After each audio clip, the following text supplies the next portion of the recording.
nguhaye ikaze we wamaze gukora subscribe ndetse nawe ukurikira ariko utarakora subscribe ariko ukaba ukurikira ibiganiro bitandukanye binyuzwa hano kuri Menya Vuba TV yacu.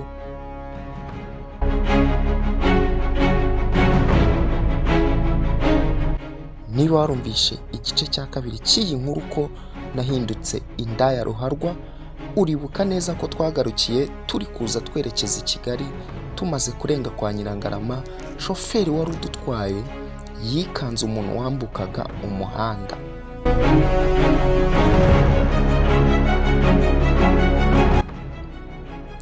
Yaramwikanze nuko arwana n'imodoka, kubw'amahirwe nta mpanuka yabaye. Twarakomeje tugera Nyabugogo, dukomeza twerekeza Beretwari ku Gisozi. Tukimara kuhagera nabonye inzu papa yaguze yari nziza muri iyo myaka. Mama nawe yaje kutugeraho nyuma y'iminota mike. Twageze mu rugo rushya, ahantu hashya, imirasire mishya, byose kuko byari bishya. Twakuyemo ibintu mu modoka turangiza kubishyira mu nzu nka saa 10 nimugoroba. Tukimara kurangiza nagiye koga intoki mu gikari. Ndangije koga nagiye kumva numva hari abantu bari inyuma y'urupangu bavugira mu majwi mato, gusa wumvaga ari amajwi y'umukobwa n'umuhungu. Nagize amatsiko yo kubareba kuko urupangu ntago rwari rurerure cyane. Narebye ngiye kubona mbona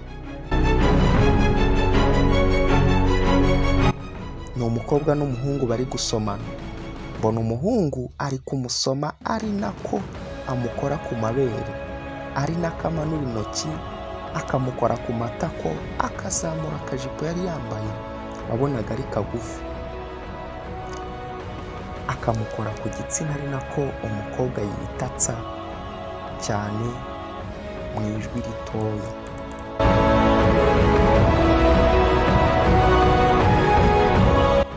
Ibyo byose nari mbahanze amaso. Mu kanya nk'ako guhumbya baranyikanze barambona, gusa mu kwitegereza neza nabonye wa muhungu mbona ni umusore mwiza bitangaje. Bahise bikanga, umusore arikira bimwe yari ari gukora. Nanjye mpita nihisha mva kuri icyo gipangu, gusa nahise ninjira mu nzu njya mu cyumba cyanjye. Gusa natangiye gutekereza ibyo wa muhungu na wa mukobwa bakoraga, uburyo umuhungu yazamuraga ijipo, uburyo basomanaga, nkumva nanjye ndabishaka. Kuko nakuze ntabona ibintu nk'ibyo, byankoze ku mutima. Nakwibuka ubwiza bwa wa musore nkumva pe biranze. Uwamariya Jeanne akomeza agira ati, natangiye kwiyumvamo ibintu bidasanzwe mu mubiri wanjye, nangira kwikora ku mabere, ku moko zanjye. Nyiri muri ibyo, bitewe n'uko nasize nakinze, nagiye kubona iki?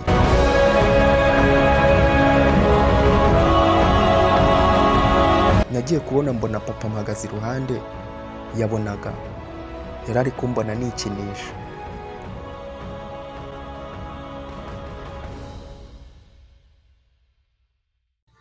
Nakozwe n'isoni mbura icyo nkora. Naho dushoreje igice cya gatatu cy'iyi nkuru ko nahindutse indaya ruharwa, kugira ngo utazacikwa n'ikindi gice aho tuzamenyera uko byaje kugenda. Icyo usabwa ni ugukora subscribe, ukanda aho hasi hari akabuto k'umutuku kanditseho ijambo subscribe, warangiza ugakanda no ku kamenyetso k'inzogera gahita kaza ku ruhande, kugira ngo nidushyira ikindi gice uzahita ubibona binyuze mu butumwa bugufi kuri telefone yawe cyangwa kuri email. Ikindi kandi ntiwibagirwe kudukurikira ku zindi mbuga nkoranyambaga arizo Facebook, Twitter, Instagram. Dukoresha izina rimwe, Menya Vuba TV. Mwari kumwe nande na BUKALIFU bagezeho inkuru ya Uwamariya Jeanne. ntimuzacikwe n'ikindi gice.